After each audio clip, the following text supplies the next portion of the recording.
The Roman Empire is often remembered for its armies, its powerful emperors, and its grand buildings that still stand today. Visitors who walk through the ruins of ancient cities see temples, roads, theaters, and the massive amphitheaters where crowds once gathered. But behind the glory of the empire was another reality that is far less comfortable to talk about. Roman society was built on slavery. Millions of enslaved people lived and worked across the empire. They worked in farms, mines, workshops, and homes. Some served in rich households, while others were forced to perform heavy labor in dangerous conditions. Slavery was so common that many Romans considered it a normal part of life. People could become slaves in many ways. Prisoners captured during wars were often enslaved. Pirates sometimes kidnapped travelers and sold them. In some cases, families who were struggling with poverty even sold their own children into slavery to survive. Once someone entered the slave system, their life changed completely. They lost their freedom and were treated as property under Roman law. Slave markets could be found in many cities across the empire. Traders displayed enslaved people in public areas where buyers could inspect them before making a purchase. In large cities like Rome, these markets were busy places filled with merchants, buyers, and officials. Wealthy citizens often visited these markets looking for servants to work inside their homes.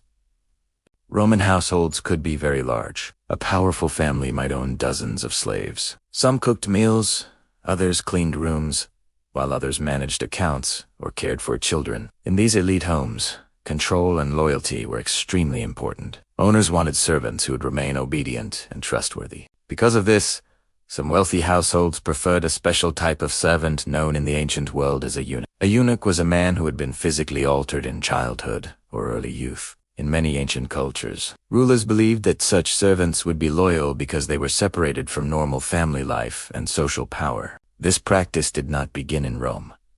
It existed in several older civilizations long before the Roman Empire rose to power. But over time, Romans became familiar with the system through contact with Eastern kingdoms and trade networks. Some elite Romans began bringing eunuch servants into their households. These servants were often assigned duties that required close access to important areas of the home. They might guard private chambers, manage valuables, or assist powerful individuals. Because of their position inside households, they sometimes knew secrets about the families they served. This gave them a strange and difficult position in society. They were still enslaved and had very little personal freedom. Yet they lived close to powerful people and sometimes held responsibilities that ordinary slaves did not have. Ancient writers occasionally mentioned these servants in their texts. Some described them as loyal attendants who worked quietly behind the scenes. Others criticized the practice, arguing that it reflected the extreme luxury and moral decline of wealthy Roman society. These debates showed that even in ancient times,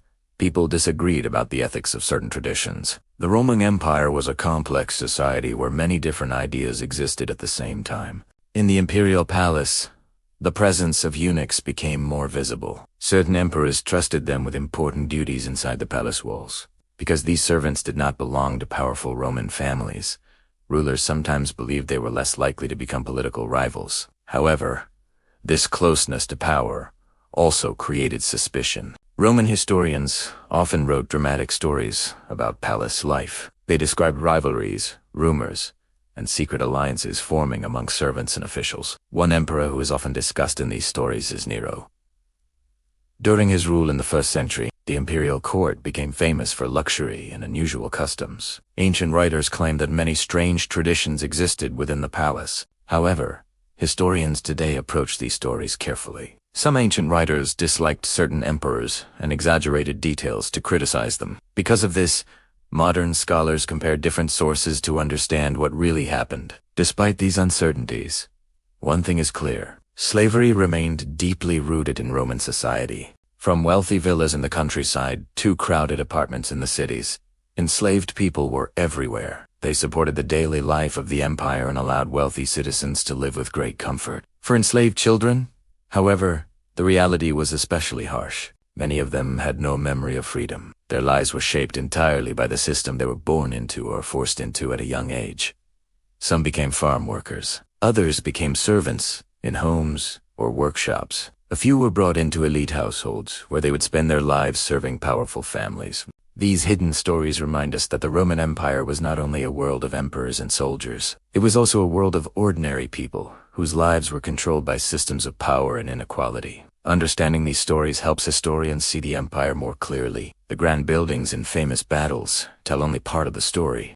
In the vast territory of the Roman Empire, slavery was not only common, it was deeply connected to the empire's expansion and economy. As Roman armies moved across different lands, they captured thousands of prisoners. Many of these captives were brought back and sold into slavery. Among them were children. For the Romans, war often meant victory, wealth, and new territory. But for the people who were defeated, it often meant losing everything. Families were separated, homes were destroyed, and survivors were taken far away from their homeland. Many of these captives were transported to large trading cities, where slave markets operated regularly. One of the busiest places for this trade was the city of Rome itself. Merchants brought enslaved people from different parts of the Empire, North Africa, the Middle East, Europe, and beyond. In the markets, buyers carefully examined the people who were being sold. Traders often tried to make their slaves appear healthy and strong. They cleaned them, fed them,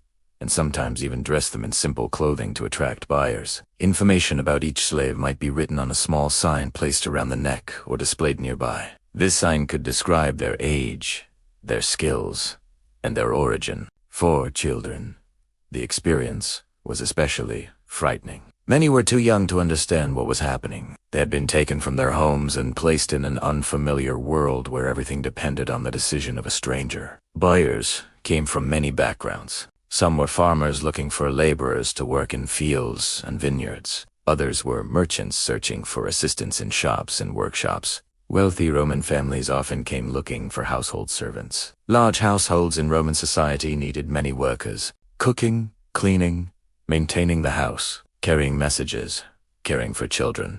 Managing accounts, every task required people who could perform it daily. For this reason, elite families often purchased several slaves at once. Children were sometimes selected because they could be trained from a young age. A child raised within a household might learn the habits and expectations of the family. Owners believed this made them more obedient and loyal as they grew older. Some children were trained to become scribes, tutors, musicians, or assistants in specialized roles. Others were simply expected to serve quietly in the background. Among these young slaves, a few were chosen for roles that required a different kind of control. Certain wealthy households preferred servants who could be trusted with sensitive responsibilities. In the ancient world, some elites believed that eunuchs were particularly suited for these positions, because they had no traditional family life and could not pass wealth or power to descendants.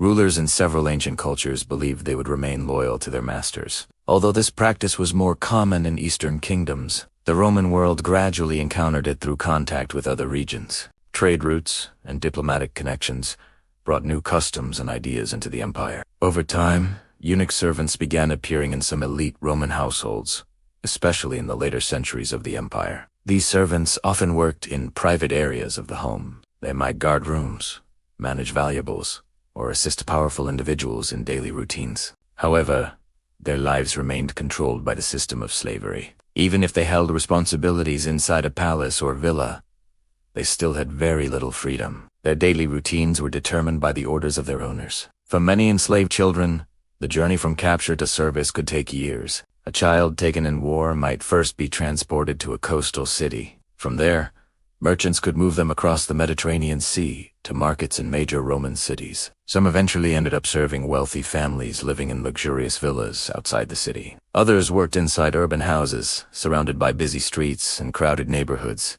Despite the differences in environment, their position in society remained the same.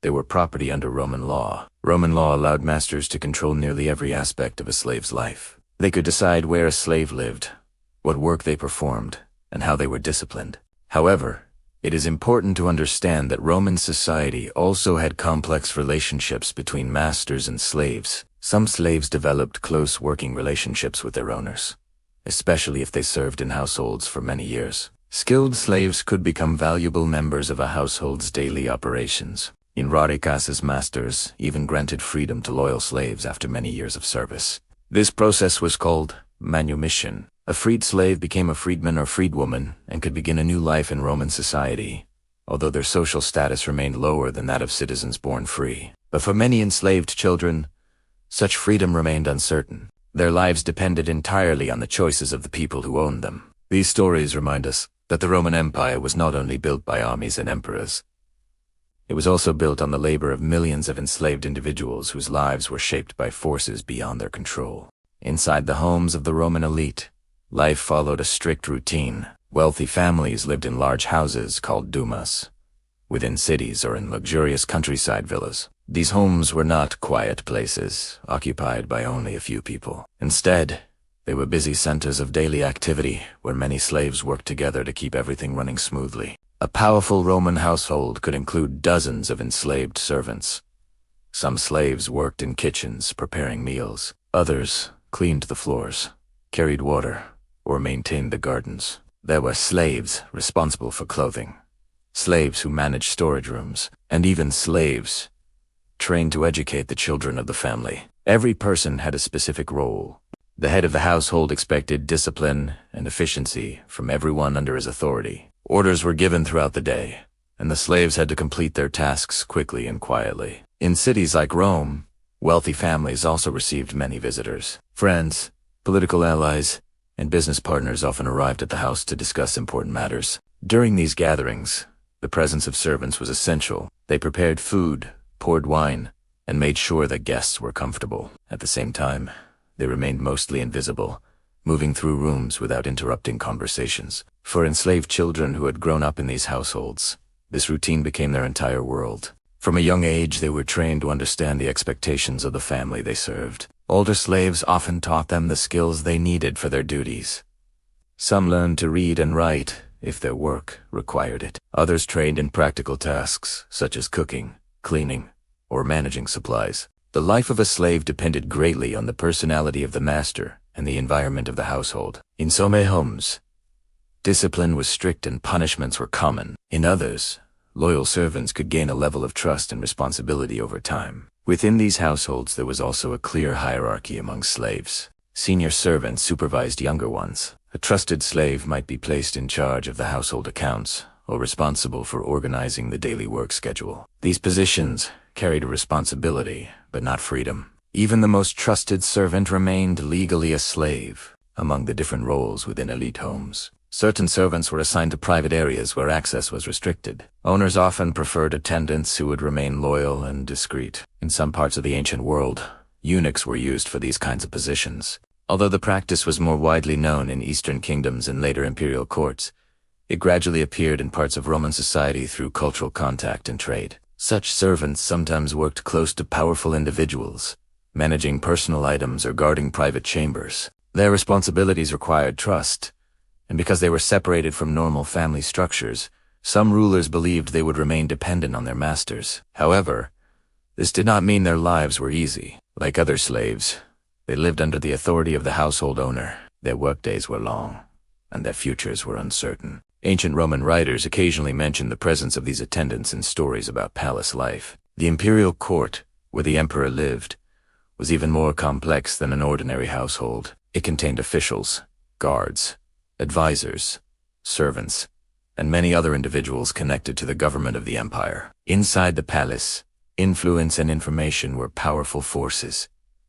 A servant who worked close to the emperor could hear conversations about politics, military plans, or court rivalries. Because of this, historians often describe the palace as a place filled with intrigue and quiet competition for influence.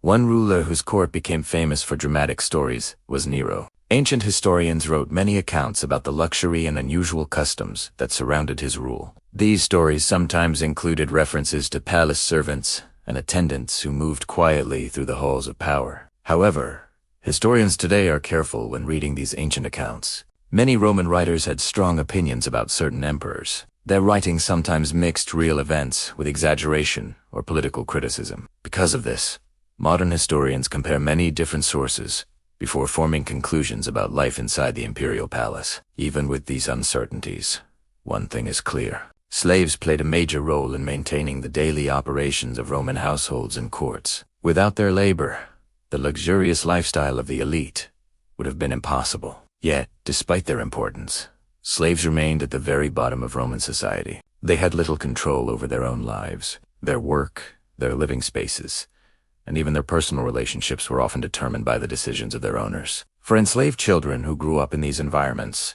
the idea of freedom could feel distant and uncertain. Some hoped that years of loyal service might eventually earn them their freedom through men. Others simply focused on surviving each day and performing their duties well enough to avoid punishment. The walls of Roman villas and palaces hid many of these quiet lives from public view. Visitors who admired the beauty of the architecture or enjoyed the hospitality of wealthy hosts rarely thought about the complex system of labor that made such luxury possible. But behind every grand room and elegant garden were the unseen workers who maintained them. Understanding their experiences gives us a deeper picture of Roman society. The empire was not only shaped by emperors, generals, and senators.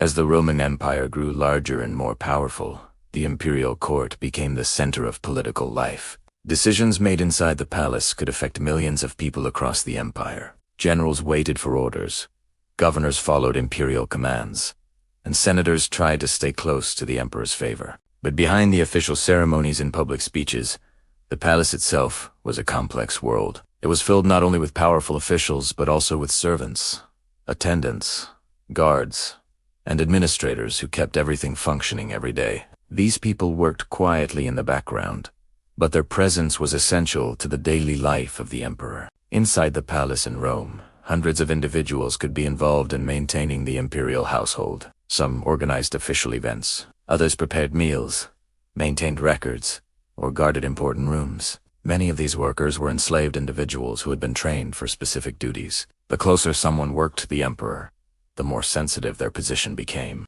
A servant who carried messages, guarded private areas, or managed personal belongings might overhear conversations about politics, military plans, or rivalries between powerful figures. Because of this, loyalty was extremely important.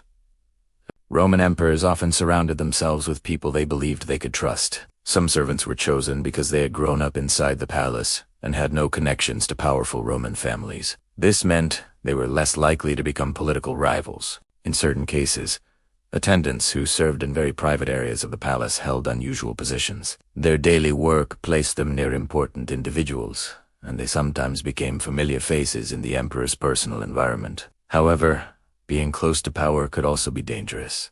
The imperial court was full of ambition and competition. Senators, generals, and advisors often struggled to gain influence with the emperor. Rumors, alliances, and betrayals were common parts of palace life. Ancient historians described the court as a place where small actions could have enormous consequences. If someone was suspected of disloyalty, punishment could be swift. Emperors were responsible for protecting their rule, and any sign of conspiracy was taken seriously. Servants who worked inside the palace had to be careful about everything they said and did. Even a misunderstanding could bring severe consequences. Some of the most famous stories about palace intrigue come from the reign of Nero.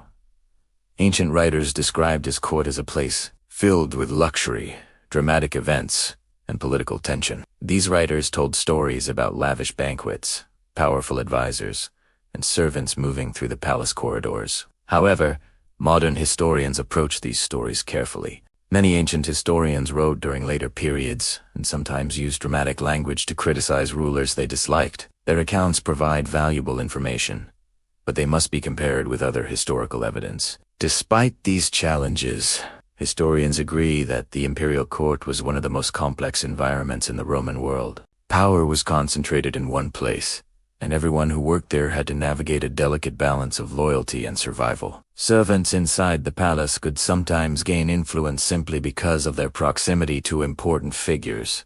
A trusted attendant might deliver messages, manage schedules, or help organize private meetings. In doing so, they became part of the system that supported imperial authority, but their position remained fragile. No matter how close they worked to the emperor, they were still part of a strict hierarchy. Officials ranked above them, guards enforced discipline, and the emperor himself held ultimate authority. For enslaved individuals in these roles, life was filled with uncertainty. Some hoped that loyal service might eventually earn them freedom. Roman society allowed masters to grant freedom to slaves through a legal process known as, if this happened, a former slave could become a freedman and begin building a new life.